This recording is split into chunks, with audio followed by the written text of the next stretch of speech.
ഇപ്പം നാളെ ഒരു സുബ്ഹാനല്ലാഹ് ഒരു പെൺകുട്ടി ഇങ്ങനെ പറയുന്നത് കേട്ട്, നമ്മൾ മദ്രസയെ പഠിച്ച ആ ദീനൊന്നും ആയിക്കൂലേ ചിലപ്പോൾ ശരിക്കുള്ള മതം കസ്റ്റമൈസ് ചെയ്യാനുള്ള ഓപ്ഷൻ ഉണ്ട്. എന്താ ഈ കസ്റ്റമൈസ് ചെയ്യാ? വേണ്ടത് എടുക്കുക, വേണ്ടാത്തത് ഒഴിവാക്കുക. സുബ്ഹാനല്ലാഹ്, മദ്രസയിൽ പഠിപ്പിച്ച കാലത്ത് അവർ ഉസ്താദുമാർ അങ്ങനെ കുറെ കാര്യങ്ങൾ പഠിപ്പിച്ചു തന്നിട്ടുണ്ട്. എന്നാൽ നമ്മക്കതൊന്ന് കസ്റ്റമൈസ് ചെയ്തിട്ട് അങ്ങനെ ചെയ്യാനുള്ള അധികാരങ്ങളൊക്കെ നമുക്കുണ്ട്. ഒരു മുസ്ലിം പെൺകുട്ടി തട്ടം ഇട്ടുകൊണ്ട് പറഞ്ഞതാണ്. നിങ്ങളൊക്കെ ചിലപ്പോൾ സോഷ്യൽ മീഡിയയിൽ കണ്ടിട്ടുണ്ടാകും. നിങ്ങൾ ആലോചിച്ച് നോക്ക്, നമ്മളുടെ പെൺകുട്ടികളൊക്കെ ആ കോലത്തിലേക്ക് ഇങ്ങനെ മാറിപ്പോകാൻ. വിശ്വാസം ശരിയല്ലേ, അത് മരുഭൂമിയിലുള്ള മരുപ്പച്ച പോലെ, മരീചിക പോലെ കുറേ അമലുകളൊക്കെ ചെയ്യും. അതെന്തോ കിട്ടുമെന്ന് പ്രതീക്ഷിക്കാന്നല്ലാതെ കിട്ടൂല. സുബ്ഹാനല്ലാഹ്, യഹ്സബുഹുമുൽ ലംആനു മാആ. വിശ്വാസം ശരിയല്ലാത്ത ആളുകളുടെ അമലുകളെ കുറിച്ച് പരിശുദ്ധ ഖുർആൻ പറയുന്നത്, ആ ആളുകളുടെ അമലുകൾ മരുഭൂമിയിലുള്ള മരീചിക പോലെയാണ്. എന്താ ഈ മരുഭൂമിയിലെ മരീചിക എന്ന് പറഞ്ഞാൽ? ദൂരെ നിന്ന് നോക്കുമ്പോ യഹ്സബുഹുമുൽ ലംആനു മാആ, ദാഹിച്ച് അവശനായി ഇങ്ങനെ നടന്നു പോകുന്ന ആള് ദൂരേക്ക് നോക്കുമ്പോൾ വെള്ളമുണ്ട് എന്നിങ്ങനെ തോന്നും. അടുത്തെത്തിയാലോ ലം യജിദുഹു ശൈആ, ഒന്നും ഉണ്ടാവില്ല. ഇനി മരുഭൂമി പറയുമ്പോ നമുക്ക് മനസ്സിലാവാതൊക്കെ. ഇപ്പൊ നല്ല ഹൈവേ റോഡ് വന്ന കാല. ഉച്ച സമയത്ത് റോട്ടിലൂടെ ഇങ്ങനെ കാറിലൊക്കെ ഇങ്ങ് പോകുമ്പോ ദൂരേക്ക് നോക്കുമ്പോ റോട്ടിൽ വെള്ളമുണ്ട് എന്നിങ്ങനെ തോന്നും. എന്നാ എഴുത്തെത്തിയാലോ ലം യജിദുഹു ശൈആ, ഒന്നും ഉണ്ടാവില്ല. ഇതേപോലെയാണ് ഈമാനില്ലാത്ത ആളുകളുടെ അമലുകൾ. അവൻ എന്ത് നടത്തിയിട്ടും കാര്യമില്ല. ഞാനിപ്പോൾ ഇങ്ങോട്ട് വരുന്ന സമയത്ത് ഇവിടെ അടുത്തൊരു പള്ളി കയറി മഗ്‌രിബ് നിസ്കരിക്കാൻ വേണ്ടി. സുബ്ഹാനല്ലാഹ്, എൻ്റെ ഓർമ്മയിൽ ആ പള്ളി താഴത്ത് ആ ജംഗ്ഷനിൽ ഇങ്ങോട്ട് തിരിഞ്ഞ ഉടനെ ഒരു പള്ളി ഉണ്ട് എൻ്റെ മനസ്സിൽ ഇങ്ങനെ ഉണ്ട്.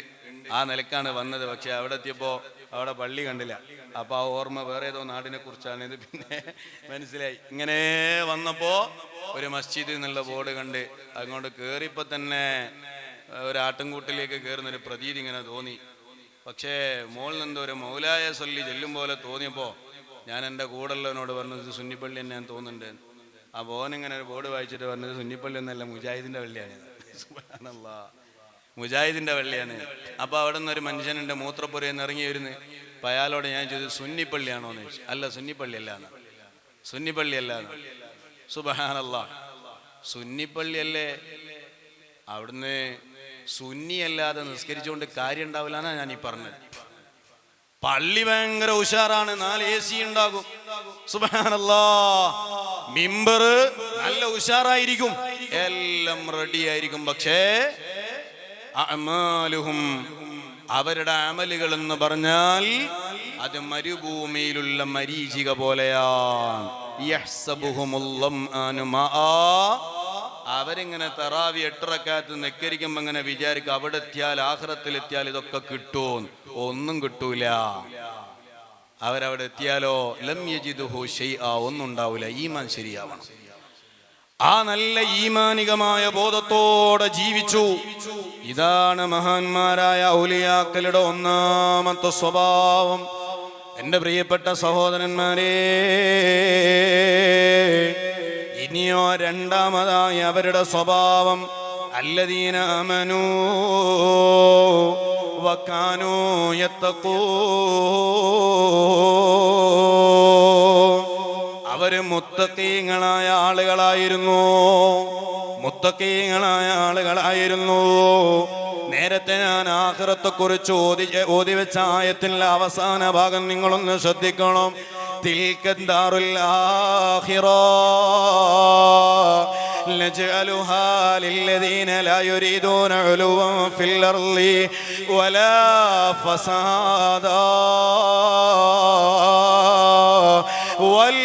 വൽആഖിബതു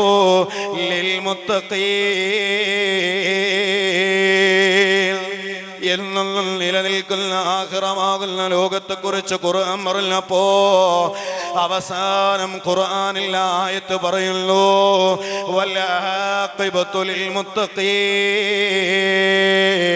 അന്തിമ വിജയം വരാനുള്ളത്, അതേ ഫൈനൽ റിസൾട്ടിൽ വിജയം ലഭിക്കുന്നത് ലിൽ മുത്തഖീൻ, മുത്തഖീങ്ങളായ ആളുകൾക്കാണ് കേട്ടോ.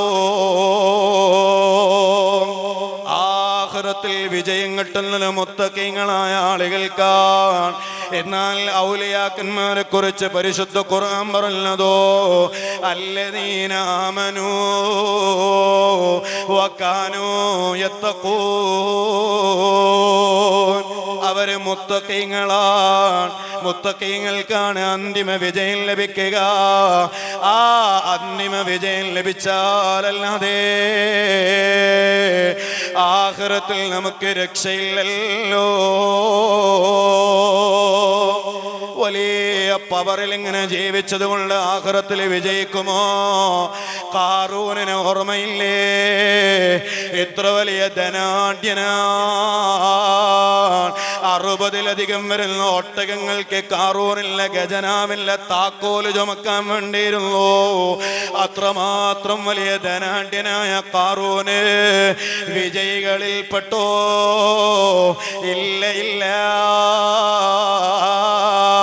അന്ന് ജീവിച്ചിരുന്ന മഹാനായ മൂസാ നബി അലൈഹിസ്സലാം ആ മഹാന നിന്ദിച്ചപ്പോ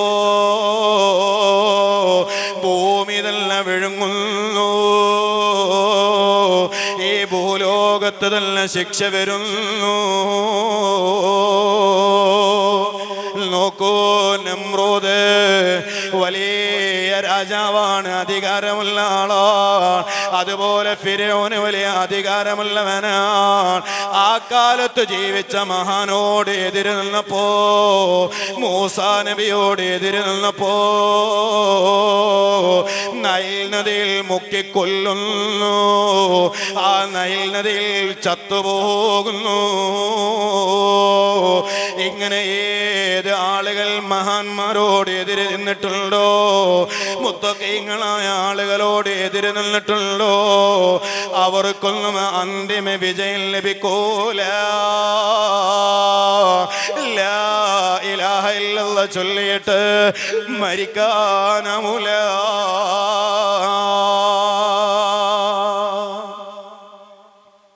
ഖാറൂനിന് എന്താ പറ്റിയത്? സമ്പത്തിന്റെ കുറവാ? സുബ്ഹാനല്ലാഹ്, ഒരു കുറവുമല്ല. അന്നത്തെ മഹാനോട് എതിര് നിന്നു. അന്നത്തെ മഹാനോട് എതിര് നിന്നു. മുങ്ങാൻ വെള്ളമൊന്നും വേണ്ടി വന്നില്ല. ഭൂമിയോട് തന്നെ അള്ള പറഞ്ഞ അങ്ങോട്ട് വിഴുങ്ങേന്ന്. നമുക്ക് തോന്നും വെള്ളത്തിലെ മുങ്ങിപ്പോകുമെന്ന്. അല്ല, അള്ള വിചാരിച്ച എവിടെയും താന്നു പോകും. അള്ളാഹു നമ്മളെ കാത്തുരക്ഷിക്കട്ടെ. അതുപോലെ മഹാനായ മൂസാ നബി അലൈഹിസ്സലാമിനോട് എതിര് നിന്നു ഫിർഔൻ. എന്തേ സംഭവിച്ചത്? ആ ഫിർഔനിനെ നൈൽ നദിയിൽ അല്ലാഹു മുക്കി അങ്ങ് കൊന്നുകളഞ്ഞു. ആമൻതു ബിറബ്ബി മൂസാ. അവസാനം പറഞ്ഞിട്ടുണ്ട് ഫിർഔനു റൂഹ് തൊണ്ടക്കുയിലെത്തിയപ്പോ, മൂസാന്റെ റബ്ബിനെ ഞാൻ വിശ്വസിച്ചു. എല്ലാത്തിനും ഒരു സമയമുണ്ട്. ആ സമയം കഴിഞ്ഞിട്ട് ചെയ്തിട്ട് കാര്യമില്ല. ബസ് പോയി കഴിഞ്ഞു, പിന്നെ 100 വട്ടം കൈ കാട്ടിയാലും ബസ് നിർത്തൂല. അത് പോയിട്ടുണ്ട്. ഇതുപോലെയാണ് ഓരോന്നിനോരോ സമയമുണ്ട്. നമ്രൂദിന് എന്തേ സംഭവിച്ചത്? ഖലീലുല്ലാഹി സയ്യിദുന ഇബ്രാഹിം നബി അലൈഹിസ്സലാം ആ നബി തങ്ങളോട് എതിര് നിന്നപ്പോൾ അള്ളാഹു അങ്ങ് നശിപ്പിച്ചു കളഞ്ഞു. ഇങ്ങനെ മഹാന്മാരോട് എതിര് നിന്നാൽ അള്ളാഹു ഇരുലോകത്തും പരാജയപ്പെടുത്തി കളയും. സുബ്ഹാനല്ലാഹ്. മഹാന്മാരോട് എതിര് നിന്ന ആളുകളെ അള്ളാഹു തആല പരാജയപ്പെടുത്തും. എന്നാൽ മഹാന്മാരെ കൂടെ കൂടിയാലോ അള്ളാഹു തആല അവരെ ബർക്കത്ത് കൊണ്ട് വിജയിപ്പിച്ചു തരും. അതാണല്ലോ 5 ജീവികൾ നാളെ സ്വർഗത്തിലുണ്ട്, 5 മൃഗങ്ങൾ നാളെ സ്വർഗത്തിലുണ്ട്. എന്താ കാരണോ? ഈ 5 മൃഗങ്ങളും മഹാന്മാരെ കൂടെ കൂടിയതാ. ഒന്ന് നേരത്തെ ഇവിടെ ഉസ്താദ് പറഞ്ഞിട്ടുണ്ട്, കൽബു അസ്ഹാബിൽ കഹ്ഫ്.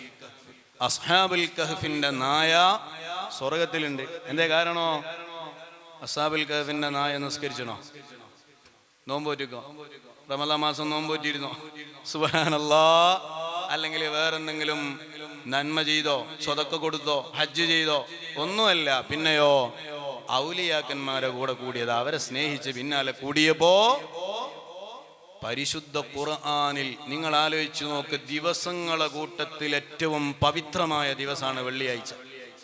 ആ വെള്ളിയാഴ്ച ദിവസം ഓരോ മുഅ്മിനിനും 3 തവണ ഓതേണ്ട സുന്നത്തുള്ള സൂറത്താണ് സൂറത്തുൽ കഹ്ഫ്. ആ സൂറത്തുൽ കഹ്ഫിൽ ആ നായയെ പറയാതെ ആ സൂറത്തുൽ കഹ്ഫ് പൂർത്തിയാവോ?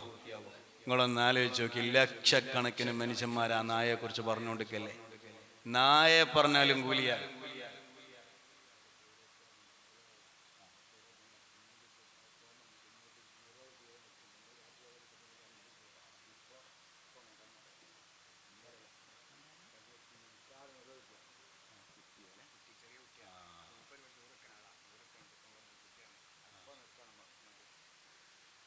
നമ്മുടെ ഈ മജ്ലിസിൽ ഭക്ഷണം വെച്ച് തരുന്ന ആവിലോറക്കാരനായ സഹോദരൻ, അദ്ദേഹത്തിൻ്റെ കുട്ടി നിർത്താതെ കരഞ്ഞുകൊണ്ടിരിക്കുകയാണ് എന്ന് പറഞ്ഞു. ഇന്നലെയും ഇവിടുന്ന് മന്ദിരിച്ച് പോയതാണ് അല്ലേ? ഇത് വേറെ ആളാ. ഇന്നലെ മന്ദിരിച്ച് മാറിയില്ലേ? അൽഹംദുലില്ലാ. ഇന്ന് വല്ലാതെ പ്രയാസപ്പെടുന്നു എന്ന് പറഞ്ഞു. അള്ളാഹു ഈ മജ്ലിസിൻ്റെ ബർക്കത്ത് കൊണ്ട് അള്ളാഹുവേ, എന്ത് പ്രയാസം ഉണ്ടെങ്കിലും നീ അത് തട്ടിമാറ്റി കൊടുക്കണേ അല്ലാ, ദൂരീകരിച്ചു കൊടുക്കണേ അല്ലാ. ഈ ദുആ ചെയ്യുന്നവൻ സാധുവാണ്, ഒന്നിനും പറ്റാത്തവനാണ്. പക്ഷേ അല്ലാഹുവേ, റിഫായി ശൈഖിന്റെയും മുഹീദ്ദീൻ ശൈഖിന്റെയും ഖുതുബുൽ ആലമിന്റെയും ഒക്കെ പേരിലാണ് ഈ മജ്ലിസ് ഇവിടെ നടക്കുന്നത്. അല്ലാ, അവരെ ബർക്കത്ത് കൊണ്ട് പരിപൂർണ ശിഫ നൽകണേ അല്ലാ.